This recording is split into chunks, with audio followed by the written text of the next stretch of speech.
जय भारत, जय संविधान। सबसे पहले तो मैं अपनी तरफ से, हमारे गठबंधन के दलों की तरफ से, हमारे यहाँ के कार्यकर्ता पदाधिकारियों की तरफ से दिल की गहराइयों से भूलखेड़ी की सम्मानित जनता का धन्यवाद करता हूं कि उन्होंने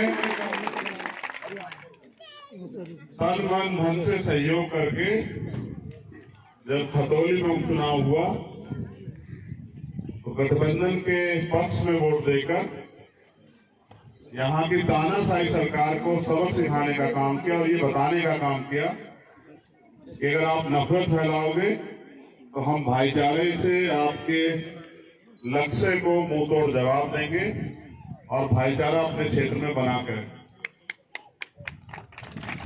मैं लंबे समय से चुनाव में तो भूलखेड़ी नहीं आ पाया। भूलखेड़ी के साथियों को ये नाराजगी भी थी कि भाई प्रोग्राम करके नहीं आ पाए। मैंने इनसे कहा कि जैसे चुनाव खत्म हो जाएगा, परिणाम चाहे कुछ भी, लेकिन आप समय रख लेना, मैं वहां जरूर हूं। महाराज जी भी उस दिन वहां साथ थे। महाराज जी ने मुझसे एक निवेदन भी किया है। मैं महाराज जी से वादा करता हूं कि जो निवेदन आपने मुझसे किया, मैं उस पर समाज के सामने कोई बात नहीं करना चाहता, लेकिन मैं उस निवेदन को पूरा करके दिखाऊंगा। मेरा आपसे बात, जो आश्रम को लेकर निवेदन आपने किया। सामान्य साथियों, 2-3 चीजें हैं जिसपे आपसे बात करनी है। एक लिस्ट मेरे हाथ में है जो यहाँ के सम्मानित कार्यकर्ता हैं, पार्टी के संगठन के, जो लोग मेहनत करते हैं। कोई भी संगठन हो, दल हो, परिवार हो, उसमें जितने अच्छे काम करने वाले लोग होंगे उतना ही वो आगे बढ़ेगा। यहाँ जो साथी काम करते हैं, पंकज कुमार वालिया जी, अनुज वालिया जी, हरीश वालिया जी, विपिन वालिया जी, आशीष वालिया जी, राहुल वालिया जी, चांदवीर ठेकेदार जी, दीपक प्रधान जी, राजेश जी, सुरेश कुमार उर्फ लिल्लू जी, अनंत पाल जी, निहाल सिंह जी, संजीव कुमार जी, अंकित वालिया जी, अमित वालिया जी, बादल जी और राजीव जी, ये तमाम सम्मानित साथी जो भूलखेड़ी के हैं, आसपास के गांव के, जिन्होंने इस प्रोग्राम को कराने में भी एक अहम भूमिका अदा की, मैं उनका भी धन्यवाद करता हूं। और यहाँ जो आजाद समाज पार्टी, भीम आर्मी, राष्ट्रीय लोकदल के सम्मानित नेतागण बैठे हैं, हमारे सम्मानित विधायक खतौली के, मैं उनका भी भूलखेड़ी की धरती पर पहुंचने पर स्वागत करता हूं। ये सदगुरु समनदास जी का आश्रम, मैं भूलखेड़ी पहले तो नहीं आया, लेकिन मैंने यही जाना कि इस क्षेत्र में ये सबसे बड़ा आश्रम है सदगुरु समनदास जी का। और देखो, 2-3 विषय में बात करनी है। पहला विषय तो यही, फिर बात करेंगे समाज की स्थिति पे, और तीसरी बात करेंगे हम लोग आगे कैसे बढ़े। पहली बात ये कि मुझसे टीवी पे भी एक बार पूछा गया कि भाई आप किसमें आस्था रखते थे, तो मैंने कहा कि भाई मेरा जो जन्म हुआ है जिस परिवार में, मेरे पिताजी, मेरे दादाजी और तमाम हमारे लोग सदगुरु रविदास जी महाराज में आस्था रखते हैं। और उनके मिशन को वास्तविकता में अगर पूरे देश में पहुंचाने का काम किसी ने किया तो वो सदगुरु समनदास जी महाराज।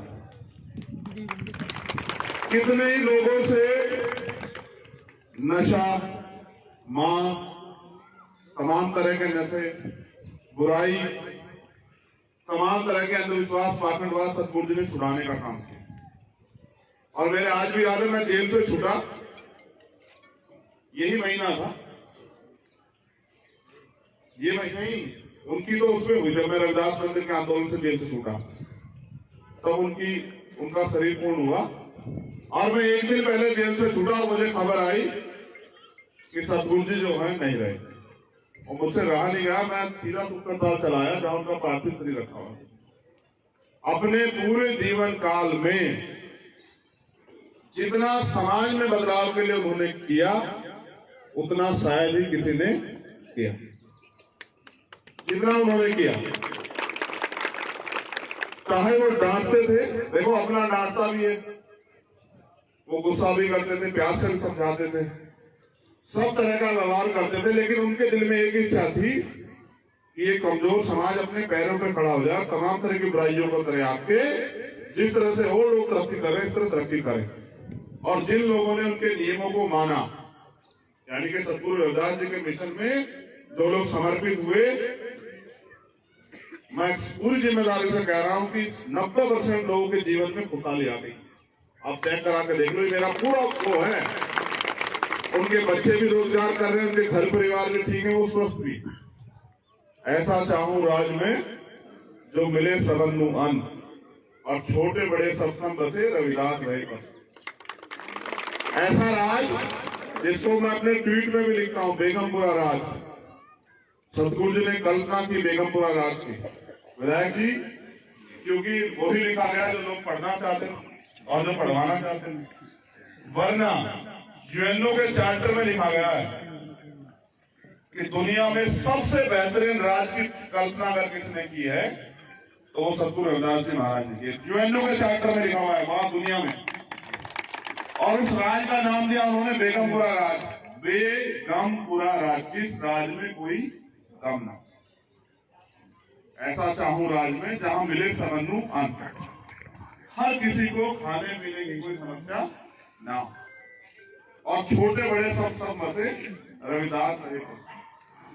कोई छोटा बड़ा ना हो, कोई भेदभाव ना, ना जाति का, ना धर्म का भाईचारा हो, ना किसी को अन्न की, ना भागने के लिए दल की, ना डर की, ना भय की, ना लूट की, किसी तरह की दिक्कत ना रहे। ऐसे राज्य की कल्पना हर कोई राज्य की कल्पना करता है, लेकिन वो अपने वर्ग, अपने समाज हित के बारे में सबसे ज्यादा सोचता है, वो कहीं ना कहीं उसका बखान करता है।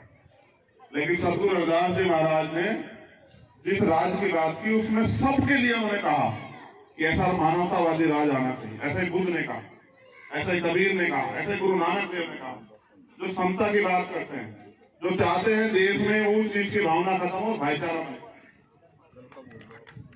और उनके विचारों को लंबे समय तक सतगुरु जी जो है अपने जीवन के अंतिम समय तक उसका प्रचार प्रसार करते हैं। आज वो हमारे बीच नहीं है, लेकिन उनके विचार तो हमारे बीच है। अगर उन्हीं विचारों पे हम लोग चलने का काम कर रहे हैं तो मैं गारंटी से कहता हूं कि सारे दुख जो हैं 80% 90% दुख आपके खत्म हो जाते हैं। लेकिन हम सतगुरु जी के मंदिर में आज जयंती के दिन तो आते हैं। उसके अलावा तो जो है, चलो यहाँ की अच्छी बात है, भूख पीढ़ी के लोगों पे ज्यादा कर पाए कि उनके आश्रम में वो ज्यादा बाहर आ जाते होंगे। लेकिन मैंने तो ये देखा सामाजिक स्तर पे कि हम रविदास जयंती में इकट्ठे होते हैं और भंडारा खाकर जयंती मना के उसके बाद 364 दिन अपने घर में सोते हैं। और मैं गलत कह रहा हूं तो मेरी बहनें मुझे बता दे, कभी सत्संग हो जाएगा तो इकट्ठे हो जाएंगे। लेकिन ये बताओ, जिस सतगुरु महाराज ने, देखो ये भी इतिहास की बात है, उस समय जब इतनी छुआछूत थी, ऐसे सतगुरु रविदास जी महाराज जो बनारस, काशी बनारस की धरती पैदा हुए और अपने ज्ञान के दम पे उस समय के जो ब्राह्मण समाज के लोग अपने आप को सबसे ज्यादा ज्ञानी समझते थे, उनको भी शास्त्रार्थ में हरा दिया। और सारे ब्राह्मण समाज के लोगों ने काशी में पालकी पे बैठा के पूरे बनारस का चक्कर सतगुरु जी को लगवाया।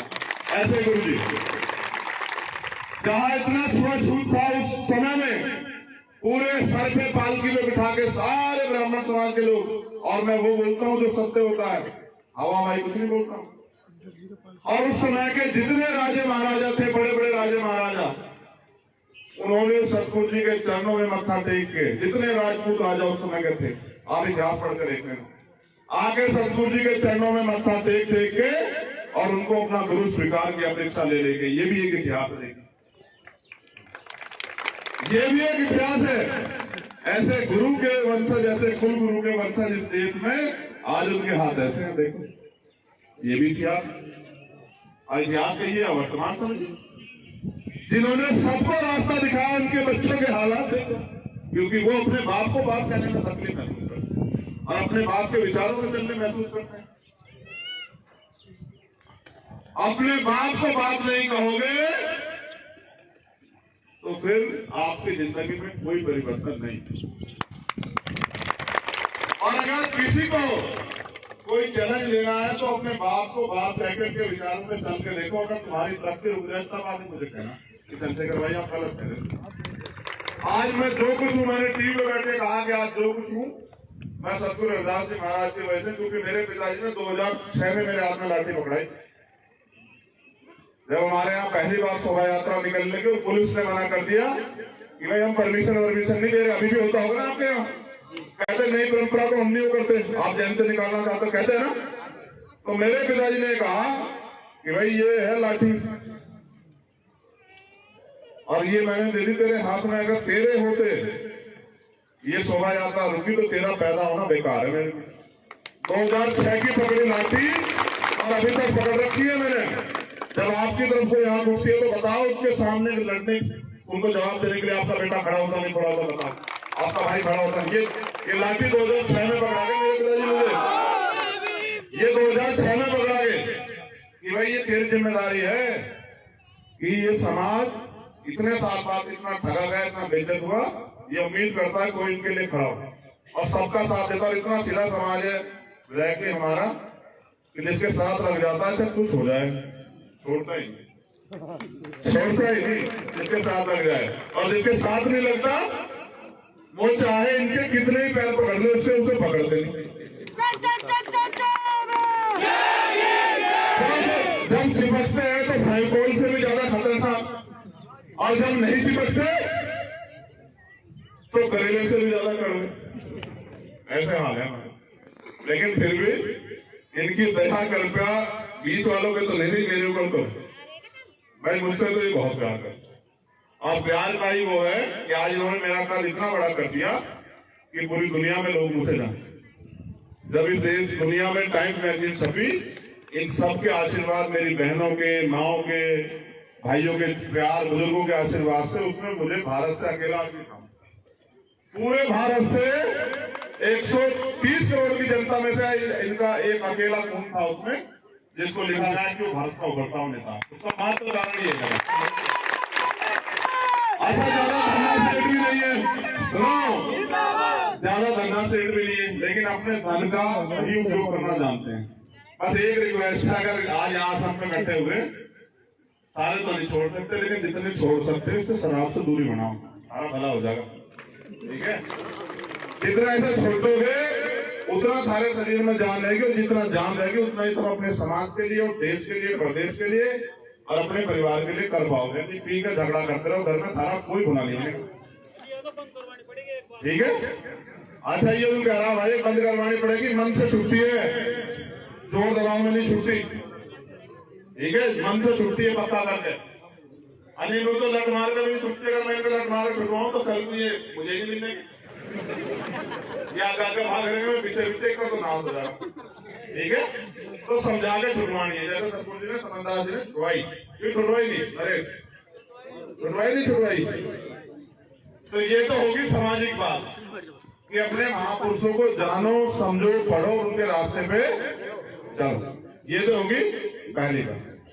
और दूसरी बात ये है कि भारत में आजादी से पहले तो लोगों को अधिकार नहीं, लेकिन जैसे आजादी आई और 26 जनवरी 1950 को भारतीय संविधान लागू हुआ, तो जिन लोगों को व्यवस्था की वजह से जानवरों का जीवन जीना पड़ता था, उनको इंसानों का जीवन जीने का अवसर बाबा साहब अम्बेडकर ने दिया। और उन्होंने अपने 4-4 बच्चे, मेरी बहनें यहाँ बैठी, छोटे-छोटे बच्चे आपके पास, ऐसे अपने 4-4 बच्चे कुर्बान किए, तब जाके हमारे तन पे कपड़े आए, तब जाके गरीब के बेटे को पढ़ने का, आगे बढ़ने का, नौकरी करने का, और सार्वजनिक रूप से जिस तालाब में जानवर पानी पीते उस तालाब में पानी पीने का अवसर मिला। ये बाबा साहब अम्बेडकर के 4-4 बच्चों की कुर्बानियां हैं, जो उन्होंने उनके खून में कुर्बान होकर जो सींचा, उससे आज हम लोग यहाँ खड़े होकर अपनी बात को बोल पाते। यानी कि हमें जो भी अधिकार मिले उसके लिए हमारे महापुरुषों ने कीमत चुकाई। किसने दया पे हमें कुछ नहीं दिया कि हमारे आंसू बहते देख के, हमारी तकलीफ देख के किसी ने हमारे दया पे कुछ दे दिया।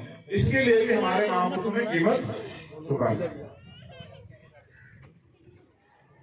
धीरे धीरे जो अधिकार आगे बढ़ते रहे, उसके लिए भी आने वाले उसमें आंदोलन जारी रहा। बाबा साहब अम्बेडकर ने प्रयास किया तो बहुत सारे हक मिले, जो बचे खुचे थे उनके लिए एक रहबर और पैदा हुए इस धरती पे जो पंजाब की धरती है। ऐसे ही जैसे आपके यहाँ कोई बालक हो यहाँ, ऐसे एक बाबा साहब के जाने के बाद एक रहबर और पैदा हुए जिनको मान्यवर काशीराम साहब के नाम से जाना। उन्होंने भी अपना पूरा जीवन कुर्बान किया, अपना सुख दुख स्वार्थ छोड़ के, तब जाके हमें ये समझ आया कि हमारे वोट के जरिए भी बदलाव हो सकता है, हमारे वोट की वैल्यू भी है। और वो वोट की वैल्यू ऐसी है कि वो मिट्टी के आदमी को बहुत ताकतवर बना दे और बहुत ताकतवर को मिट्टी का बना दे। वो ऐसी ताकत है जो करोड़ों रुपए से भी महंगी, जिसके पास है उसको चुनाव के समय तमाम लोगों के पैर पकड़ते हैं। आपके गांव में भी होगा, जब प्रधानी का चुनाव होगा, जिला पंचायत का चुनाव आएगा, विधानसभा का आएगा, लोकसभा का आएगा, पीडीसी का आएगा, जो आपकी शकल से भी नफरत करता वो भी आपके पैर छूटेगा, ताऊजी में दे दियो इस बार वोट। तो ये भी ताकत आपको मिली, समझ रहे हो? किस वजह से छूटे आपके पैर आगे? हाँ जी, आज जिस दिन चली गई है पूछने का भी नहीं। तो ये इसको संभाल कर रखना कितना जरूरी है, ये तो समझ में आ गई किसकी वजह से पूछ रहे, लेकिन इसको गलत आदमी को तो देनी कि भाई। तो वोट एक ऐसी ताकत है जिसके दम पे हम लोग इस देश में परिवर्तन कर सकते हैं। वोट एकमात्र ऐसी ताकत है जिसके दम पे जो काम लाठियों से नहीं हो सकता, गोलियों से नहीं हो सकता, तोप से नहीं हो सकता, तलवार से नहीं होता, वो काम किस चीज से हो सकता है? वोट। जो भारतीय जनता पार्टी के लोग कह रहे थे हमें कोई नहीं हिला सकता यहाँ से, आपकी वोट ने हिला दिया नहीं हिला दिया उन्हें? बताओ, वो जो विधायक जी किसी की नहीं सुनते थे, आदमी बना दिया नहीं बना दिया? बनाया नहीं बनाया? और जो आदमी कमजोर पड़ रहा था हमारा, उसे ताकतवर बना दिया नहीं बना दिया? क्यों भाई? तो ये वोट का वो है, इसका भी हमें सही वो करना। मैं आपसे सिर्फ इतना कहने के लिए, आपने मेरा एक बार साथ दिया, यहाँ ताकत मिली नहीं मिली आप लोगों को बताओ। आज आप पे अपना विधायक है, आप उससे 24 घंटे, वो इतना काम करने वाला व्यक्ति है, 24 घंटे 7 दिन आप उनसे मिल सकते हो, उनसे बात करते। लोगों ने तो पता नहीं क्या क्या उड़ाई, अगर वो तो ढूंढा नहीं मिलने का, वो तो वहां चला जाएगा, वो तो यहाँ हो जाएगा, मेरे आने से पहले खड़ा है, ठीक है? उसे तो मिल नहीं सकते, वो तो तोपों के साए में रहे, वो तो पता नहीं कहा, वो कहीं नहीं रहता, वो आपके दिल में रहा, और आपने तो वोट देके विधायक बनाकर ताकत दी उसे, यहाँ के गठबंधन के दलों के सभी लोगों ने। तो अभी मैं गांव में गया, मेरे गांव का नाम भी आज सबसे पहला गांव था, कौन सा? सठेड़ी। मैं सठेड़ी गया, तो वो चुपचाप आकर उन्होंने मेरे कान में एक बात कही, कहने लगे जी बारात घर की जमीन है हमारे, अगर आप विधायक जी कह रहे तो हमारा बारात घर बन जाएगा। और मैंने तो एक बार सोचा भाई कि मेरे पास इतनी हिम्मत अभी तक दी नहीं, अब भाई मैं बारात घर बनवा दूं कि भाई? तो मैंने फिर इनसे कहा भाई विधायक जी ये लोग कुछ मांग कर रहे हैं, तो सोचो क्या कहा होगा इन्होंने एक लाइन से कहा कि अगर पहला काम इस विधानसभा में कहीं होगा तो इसे बारात घर में होगा। पहला काम अगर इस विधानसभा में कहीं होगा, प्रस्ताव बना के भेज दो, मैं जवाब दे रहा कि पहला काम अगर किसी इस विधानसभा में होगा तो वो इस बारात घर का होगा। और क्या चाह भाई हमें? जब हम पे इतना मजबूत आदमी तैयार हो गए तो मुझे लगता है अब तो हमारी लड़ाई और मजबूत होगी। तो इसलिए ये होगी राजनीतिक बात कि आज तक भी मेरा साथ देना, या कहीं टीम कहीं छोड़ दोगे। दिक्कत में लोग कह रहे अगली बार तो बस उपचुनाव तक था, ऐसा तो नहीं होने का, फिर तो बताओ क्या है सच? आगे साथ रहोगे नहीं रहोगे? जो दोनों हाथ उठाओगे वो साथ रहेगा। मैं भी देख रहा कौन कौन नहीं ठा रहा,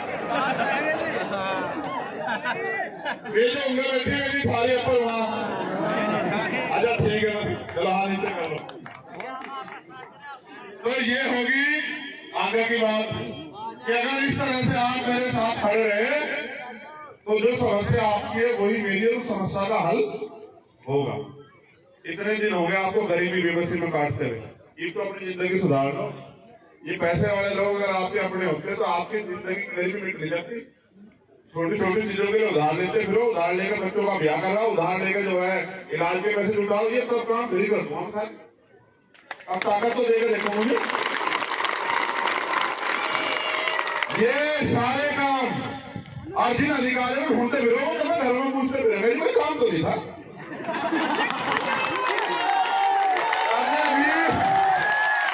सबने अभी मैं आगे किसानों को भी कह रहा था भाइयों की बात कि ये निथारे को बढ़ाने मुड़ने देना, मजदूरों की को बढ़ाने। विधायक मैं अभी वहां गया तेलंगाना, देखो सुनो सारे काम की बात। मैं तेलंगाना गया तो मैंने वहां पूछा कि तुम्हारे यहाँ मजदूर को मजदूरी कितनी मिलती है, तो उसने कहा अगर कोई जाएगा चलाएंगे काम मजदूरी 900 रुपए है तेलंगाना में।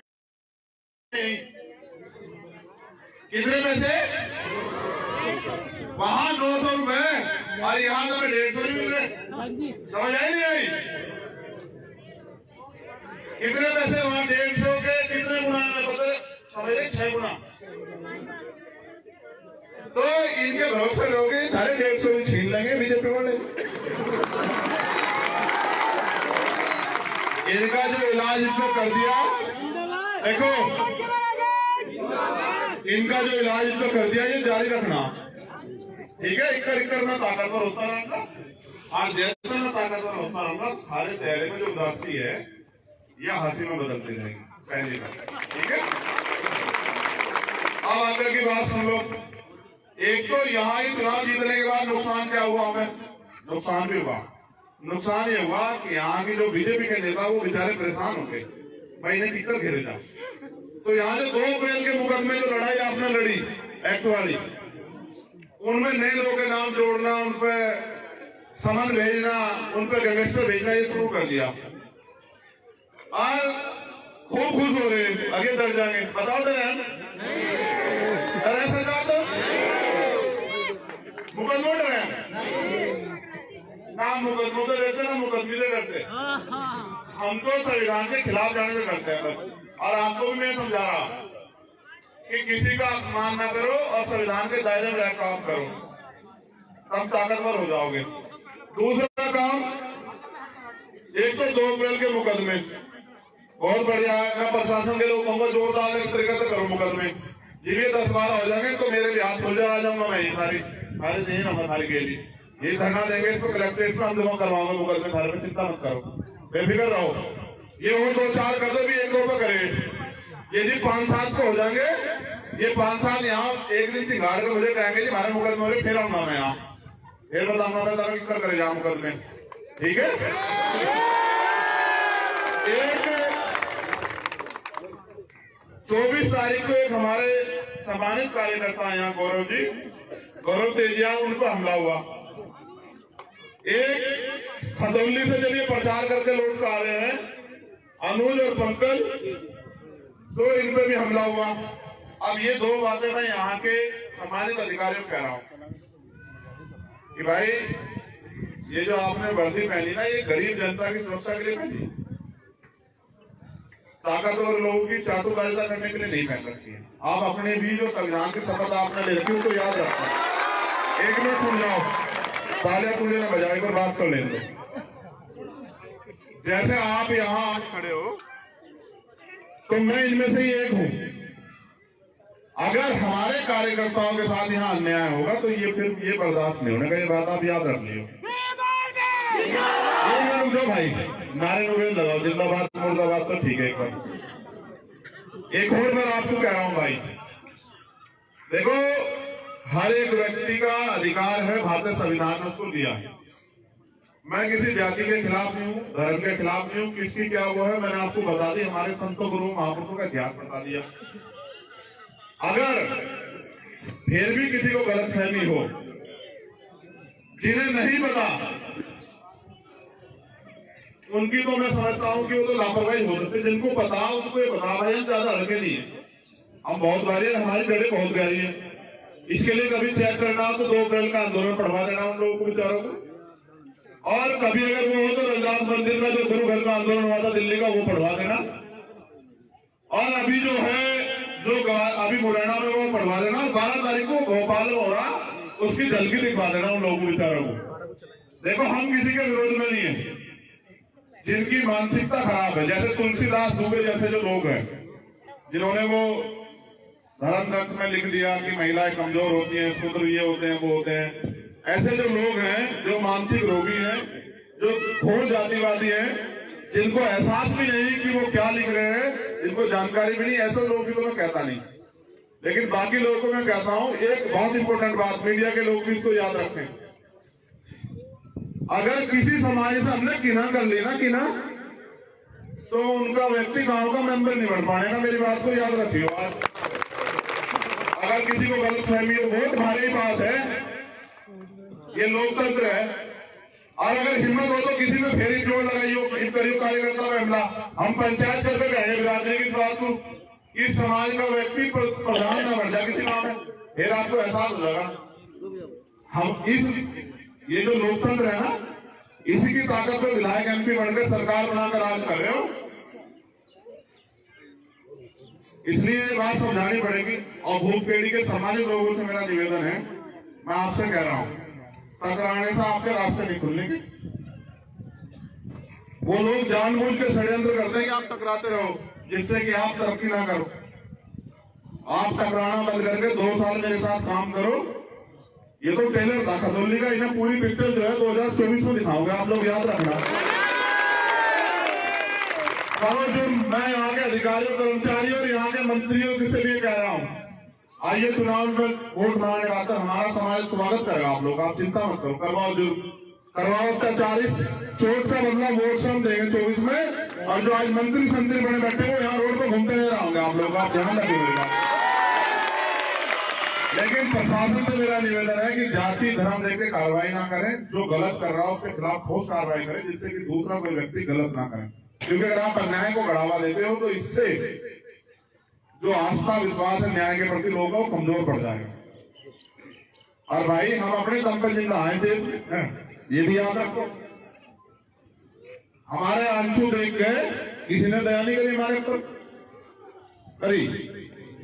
अब भाई ये रो रहे हैं, इनका रोटी नहीं है, इनका कपड़ा नहीं, मकान नहीं, घर नहीं, तो हम दे रहे हैं। हमने जो कुछ भी अर्जित करा अपनी मेहनत से, अपना तन घिस घिस कर करा, चाहे मेहनत करी, पूरी करी, कुछ भी करा, हमने जो कुछ भी अर्जित करा अपनी मेहनत से अर्जित करा।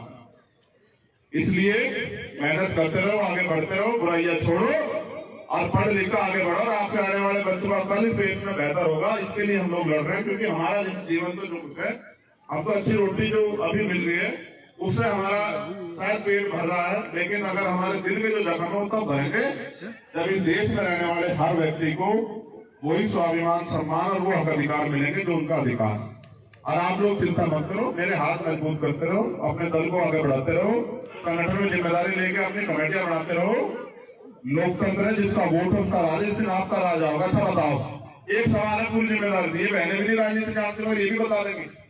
अगर मैं ताकतवर होगा तो आपको कोई न्याय का सामना करना पड़ेगा, बताओ ईमानदार को बताओ। अगर मैं ताकतवर होऊंगा तो आपके ऊपर कोई हमला कर देगा क्या?